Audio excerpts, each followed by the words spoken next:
DeAndre Hopkins will miss 4 to 6 weeks with injury, which is a very big blow to this Titans team, and something that we really did not see coming. I mean, he was out there looking just fine yesterday, but that is an interesting development, I think, for the Titans. And, with the ramifications that come with that, they are already down another piece to this, this trio. We talked about the entirety of the offseason. If one of these three main guys here goes down, who is the next guy to step up? And I think that brings up a really interesting conversation that we can have about Treylon Burks, maybe, that he looked very good yesterday in the past couple days in practice. What's going to be asked more of him? Are there guys like a Kyle Phillips or a Jaquan Jackson whose spot is now kind of secured because of this news? A lot of interesting things to get to, but your initial reactions to that news. Yeah, so just seeing this from Paul Kaharski posted just a minute before we went live here. Titans DeAndre Hopkins to miss time with injury. Just a little bit of background from Paul's article, which I'm reading here on paulkaharski.com. DeAndre Hopkins suffered a strained knee injury Wednesday or Thursday at Titans practice. Indications are that he could miss 4 to 6 weeks. If he returns to action after 4 weeks, he would have a full week to prepare for the Titans season opener in Chicago. 6 weeks would mean that he would miss the Bears and potentially the home opener in week 2 against the Jets. That timing, obviously, to be determined. Sounds like you being there the last time the media was there on Wednesday, no indication on our end in the media pool here in Nashville as to when that may have happened. It sounds like Paul is not even sure whether or not that happened at Wednesday's open practice or on Thursday when it was just the Titans team out there.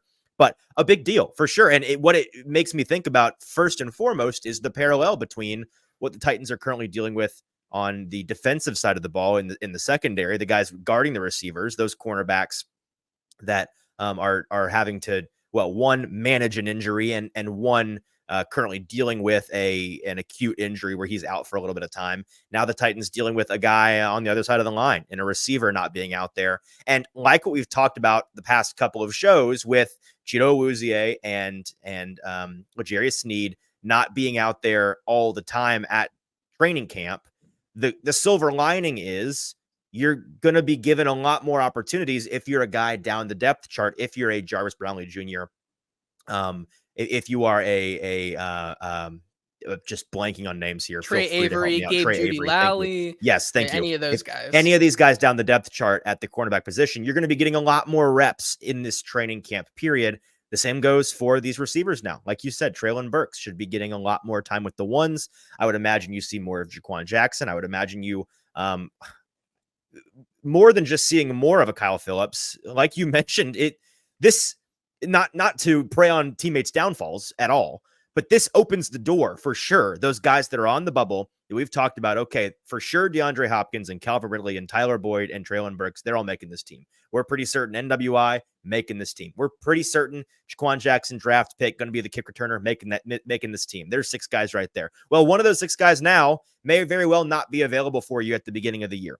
And so if you get to 53-man roster cut down day and it's still a question mark as to whether or not he's going to be good to go, that opens the door for guys like Kyle Phillips, like who else would even be vying? Is this just a Kyle Phillips discussion? I mean, there are 3 real names that come to mind, in my opinion, of who this either helps or hurts or what kind of happens in the Kearis Jackson. That's who I was going to. Jackson. Yep. That's who I was going to name there. First of all, Jaquan Jackson, as Glory Day Sports says in the comments here, Jaquan Jackson hype train about to be roaring down the tracks. I don't know about roaring down the tracks, but I'm interested in maybe purchasing a ticket to see where that destination could lead us if we're going to. We're going to talk just gonna go check out the big board at the station, just see where what are the ports of call? I'm flipping through the brochure. Is it on time? What's going on? If I'm interested, right? Jaquan Jackson, I think, is the guy that we talked about on Tuesday's show as somebody really interesting, right? He is a guy that we talked to his wide receiver coach on Monday, Tyke Tolbert, who kind of said he's playing multiple positions, playing both the Z spot and the F spot, whatever that that F spot is that is eluding us, that, the mysterious, maybe. Yeah. the mysterious F position there. But I think it brings up an interesting question here that I can ask to you. Could this mean that we see Calvin Ridley move over, right, to that more X position on the outside that DeAndre Hopkins would most likely play a lot of? And then that kind of leaves an ambiguous role here for a Jaquan Jackson, a Treylon Burks, a Kyrus Jackson. I think is a guy who I think would see a lot of benefit from this for him to step up here, because he has looked pretty impressive in camp. I think he's gone under the radar, but he looks healthy. He's making a lot of plays on special teams, being a role player there. And then, of course, how much more does Treylon Burks now get involved because of this? Those are the three guys that I really think could, find a new role with DeAndre Hopkins missing some time. And as a lot of people are pointing out in the comments, 4 to 6 weeks, it seems like there is a real possibility that this discussion is void come 4 weeks from now, because you get to that 5th week and he's rehabbing that and he's feeling a lot better. And then he rolls into week 1 just fine against the Bears. Like that could very much happen. However, I think this does, like you said, opens up the door for other guys to now prove that they belong on this roster. And I think those three come down to a Jaquan Jackson, a Treylon Burks, who I think is already on the roster but has more to prove, Kyrus Jackson, and then, like you said, Kyle Phillips. By necessity, we talked about how little kind of outside receivers they have on this team. Does that mean now they kind of consider Jaquan Jackson to be that in-between kind of guy, and that leaves Kyle Phillips to maybe be a necessity on this roster? I think it's an interesting discussion. So roster cut down day, when the Titans and every team in the league will be required to have a 53-man roster submitted, is August 27th. That's 3.5 weeks from now. So with the 4 to 6 week timeline is accurate, you could expect them to have some idea whether or not he's going to be more on the 4-week side or the 6-week side of things, just how his injury rehab goes the next 3.5 weeks. But that's, they're going to have to make decisions. You're not going to know for sure, I think, unless things are going really well and he's ahead of schedule. And it's like, well, man, this guy might go back a little bit before 3 weeks, or a little bit before 4 weeks, rather. I think they're going to have to kind of go out on a limb. My initial reaction to your question you posed a second ago as to whether or not Calvin Ridley changes his role in practice and how they're planning on utilizing him if and when DeAndre Hopkins is gone is, I'd imagine, and if they're not doing this, I think it's foolish. I'd imagine the Titans have thought these things through.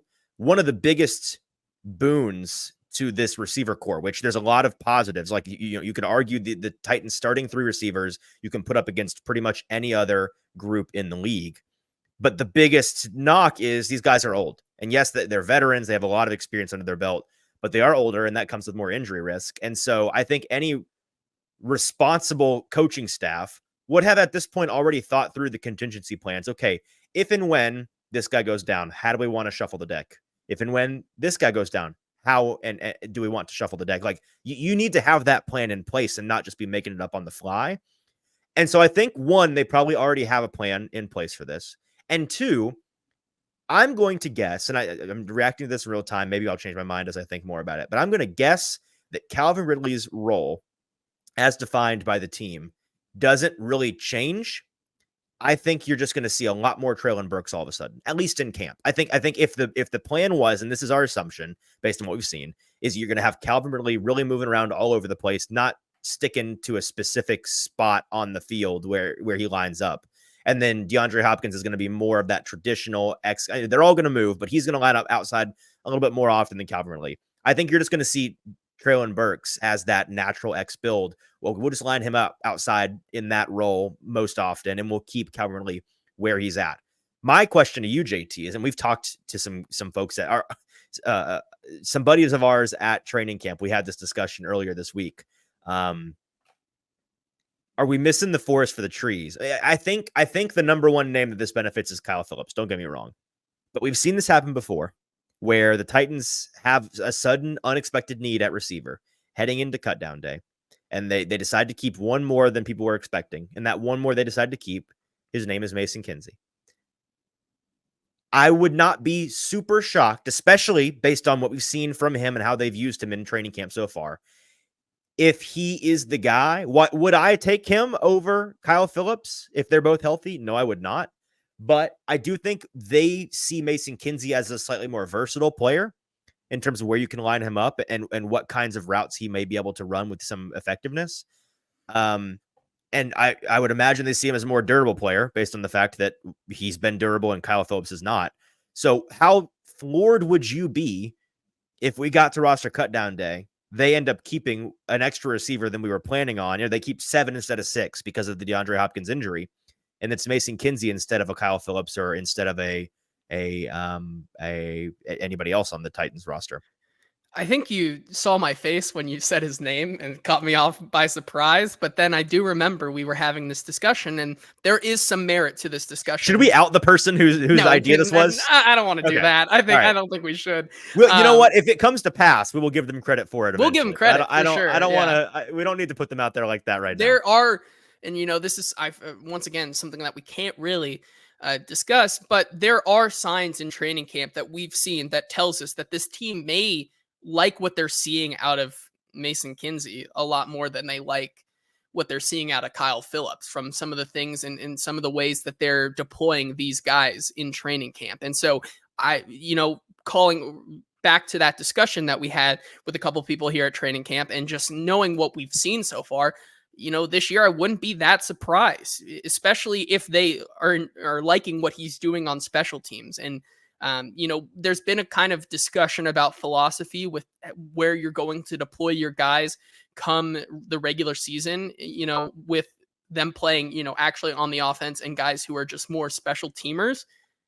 It wouldn't be, considering DeAndre Hopkins' injury and now having this precedent of, already having one guy miss some time, would it be worth bringing a guy like Mason Kinsey to deploy on special teams and maybe just special teams alone, and maybe have a guy like Treylon Burks who, may have played both that, now only really have a role on the offense right now, because you can really not afford to lose another body like that, especially when you're so thin at that outside position. Because when you really think about it, you have DeAndre Hopkins, you have Treylon Burks, and you have Calvin Ridley, who are guys who are really outside players.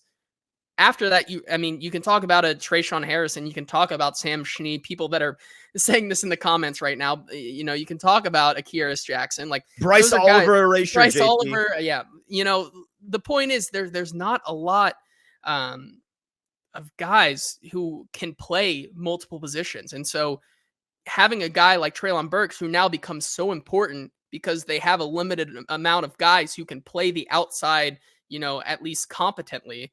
I think that's where Mason Kinsey could find a role as a guy who they're going to know does really well at the special teams, but they can afford to have a Kyle Phillips type injury risk of having him both play special teams and on regular snaps. And so I think that's where you could see a road for Mason Kinsey to really have a spot.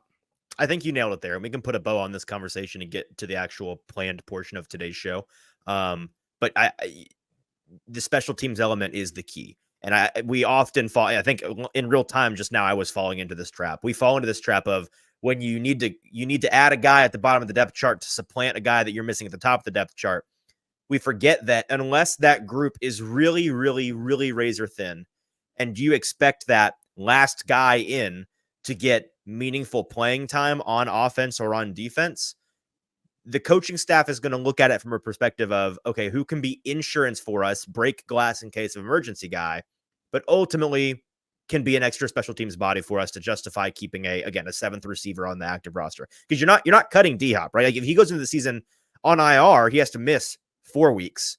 Unless there's a major setback with his injury, that's not going to happen, right? Because they expect to have him back week 1 or week 2 based on this timeline. So you're going to go in with D-Hop on the active roster just as a healthy scratch, but taking up a spot.